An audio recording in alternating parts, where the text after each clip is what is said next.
Hello, my friends, and welcome to another episode. I'm so excited to have you here. Today, I want to talk about a topic that comes up actually more often than I would have thought when I started this podcast and started this coaching business. I have had to coach a lot of people around this, and so I figured we should bring it to the podcast because likely a lot of you are dealing with it. And I want to talk to you about how your boring job could actually be the dream, could actually be a really great opportunity. And the reason I bring this up is because I coach a lot of people around jobs that they find quote unquote boring or unfulfilling.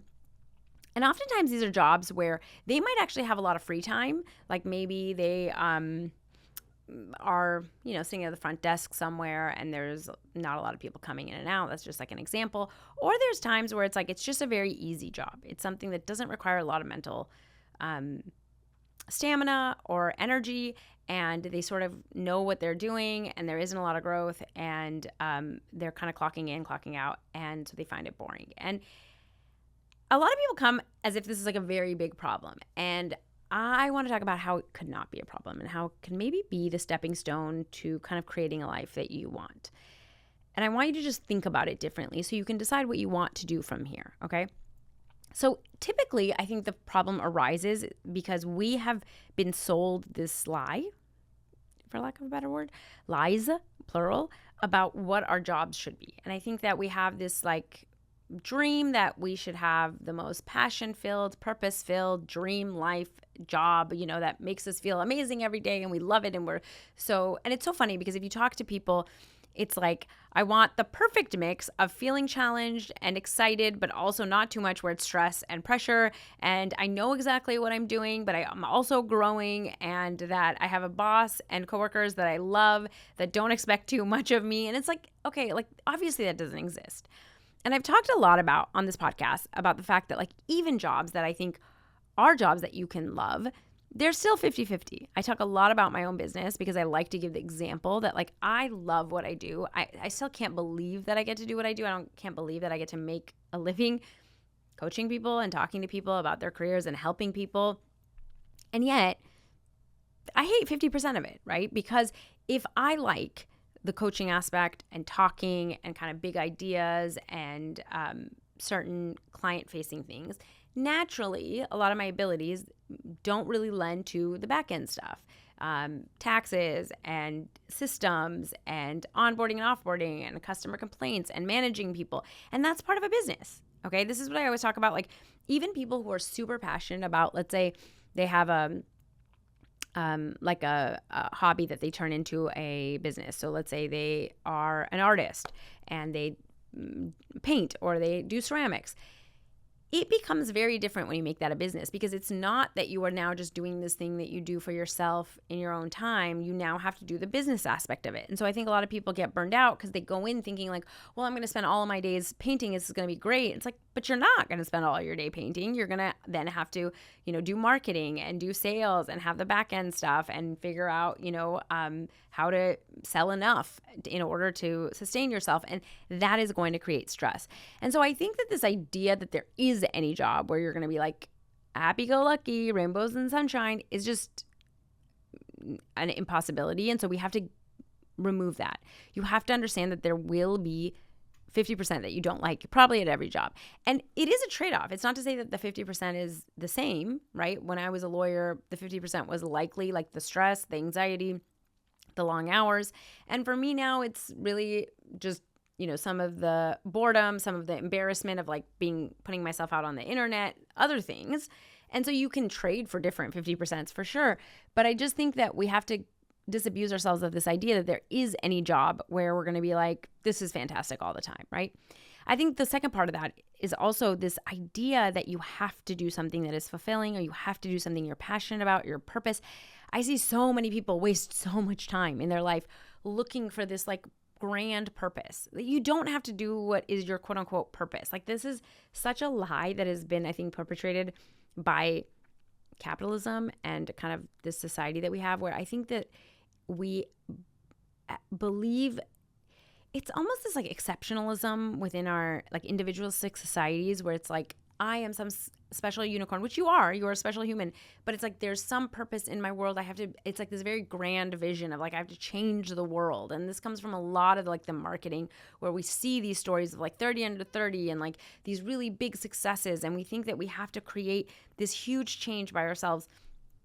And that's just not the reality of human existence. Like what I mean to say that is that like I always give this example. I say like, what's a monkey's purpose? What's a whale's purpose, right? Like we are, at the core of us, we are animals. For like 95% of human history, we were just hunter-gatherers. Nobody had a purpose in hunting and gathering. It was just survival. That's what it was. Your purpose was to find enough food to eat. It's literally what every animal's purpose is. Now, we've created these societies, and that's great, but there isn't this like need to save the world on your own. And it's such an insane amount of pressure to put on people, especially when you think about like there's 8 billion people in this world. Like, is everybody's purpose to do some grand thing on their own? That's insanity. And I find that the more we have these like kind of delusions of grandeur, we don't get like into our own lives here, right? Like, what if my purpose is to be a good friend, or to put a smile on someone's face today, or to really like invest in my community and to like create these relationships that are so fulfilling for me, right? I think most of us get sidetracked in this quest of greatness for our job that we end up wasting a lot of our life. The other thing I think is that like it just, again, I don't think that every single person's purpose has to be found in something where they make money from. I think, again, that is some kind of a byproduct of the way capitalism works. And I think that a lot of us, yes, is it great to be able to like make money doing something that you enjoy? Of course. And that is a privilege. But I don't think it always has to be like that. And I think for a lot of us, if we did spend, I think again with capitalism, because we spend so much time working and there's so much focus on productivity, that we think that we, obviously if I loved it, it would be so much better. But I think that when you look at like, there's so much more to your life than what you do for work. And oftentimes your job can just be the supporter of your life. It can just set you up. It can just be an investor in the rest of what you do. Now, the problem is that a lot of us don't really focus on how to cultivate happiness outside of our jobs, right? Like, what am I doing for fun? Where are my hobbies? What are the things that I am practicing for joy? And if I did spend more time in that, then maybe the pressure of doing that at work can be lifted, right? Maybe this can be something where work pays my bills. It allows me to live in this society. It allows me to take care of myself. And it allows me to maybe have the funds to go on a vacation, or to do this hobby that I love, or to invest in my community and create these relationships because I can have people over or whatever, right? Like, it's like your job gets to be other things than the sole purpose of what you are doing on this earth. And so I think for a lot of you that like maybe have a job where you're like, it doesn't really require a lot of mental energy. Great. Clock in, get your money, clock out, go do something that does fulfill you. Like, if for a lot of us, we don't want the stress of having to be in a job that requires constantly, figuring things out or having really high stakes. Okay, maybe I can get that intellectual stimulation in other ways. Maybe I can find other hobbies that give me that. And so I don't have to rely just on my job. And I think the added benefit of that is like, then if the job goes away, like my identity isn't tied to that. Right? This is a job and I'm not going to need to be in it for the next 40 years. I'm doing it to meet ends meet. And if this goes away, or I get laid off, or I decide to move, or I want to find another job, then I still have the identity that I've created in all of the other things that I do, instead of focusing just on this job. The other thing I will say is that I think for a lot of you, you can use that boring job to build up the life that you want, or to even build up the career that you want. Like, again, so many people tell me that like they have all this extra time at work. Like, they may be doing something where in between the tasks, they have an hour or 2 hours. And I'm like, how wonderful. Someone is paying you and you don't have anything else to do during that time. And you can use that time to figure out if you want to start that business, or you want to do this other hobby, or you want to learn a language or whatnot. What happens is that a lot of us have been instilled with this guilt of like, no, I should be using every single moment at work. But that's just a belief that you don't have to believe, right? They are paying you to complete a certain amount of tasks. If they were paying you and you're completing those tasks, there's nowhere, I'm not saying there's nowhere. Maybe they are paying you thinking you're going to be busy all the time. But a lot of the people I talk to, it's like even their bosses don't care if they're actually busy. It's like they are paid to do a certain task, and maybe they have to do something that takes like an hour to upload, and they just have to sit there. Like, okay, like, are you even sure that your boss cares if you do something else? I think we just have this like idea of what we should be doing and what we owe people, and like what makes us a good person is to be productive all the time. And you just want to question that. Like, what if it was okay that I clock in, I do the tasks they want from me, and I use the rest of the time to do things for myself? Or let's say in another way, like let's say, again, your job doesn't care what hours you work, just that you get the tasks done. And let's say you get the tasks done faster. Okay. And then you have other time to do things for yourself. Again, when people feel guilty, I just want you to question that guilt. Like, is it misplaced? Am I doing something wrong? Now you have to answer that, and it's going to be individual for every situation. Sometimes it will be wrong because maybe they expect you to be doing something else, and sometimes it won't. And I think a lot of times for other people, it's like, can I look at it like how fantastic that I get to make this money and only work 4 hours a day because I can get everything done, and then I use the rest of the time to figure out what I want for my life. Or maybe I use this job in order to, build up my savings, pay off my debt so that it sets me up for the next thing.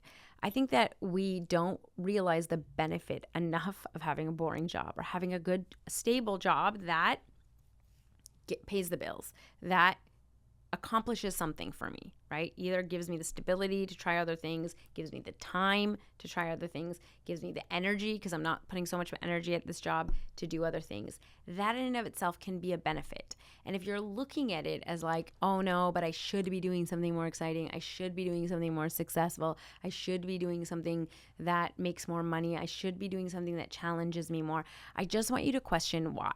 Who said? What if? Just bear with me. What if you shouldn't? What if this was perfectly fine? Right? And I want you to just like answer that question. Again, you may come to like, no, I don't feel good about this. Fine. But I think that for a lot of you, you could use these jobs in such amazing ways to fund your creative endeavors, to give you the time to go after things. Like for so many people, actually, I think even getting a boring job, like even leaving maybe the stress of the job that they have or the business that they have and finding a job that's boring that they could do and make a certain amount of money in order to support them would alleviate so much of the stress that they have in their lives. But they stop themselves because they think like, oh no, this, I don't know, means something about me, or I'm giving up, or I should be doing something more successful, or there's something, that means I'm not as ambitious, or whatever bullshit that we've all come up with. And I just want you to question it. Like, how could finding a boring job be the best thing that I do to support myself, either with actual like financially or emotionally or with time or with energy or whatever? Might be the best thing.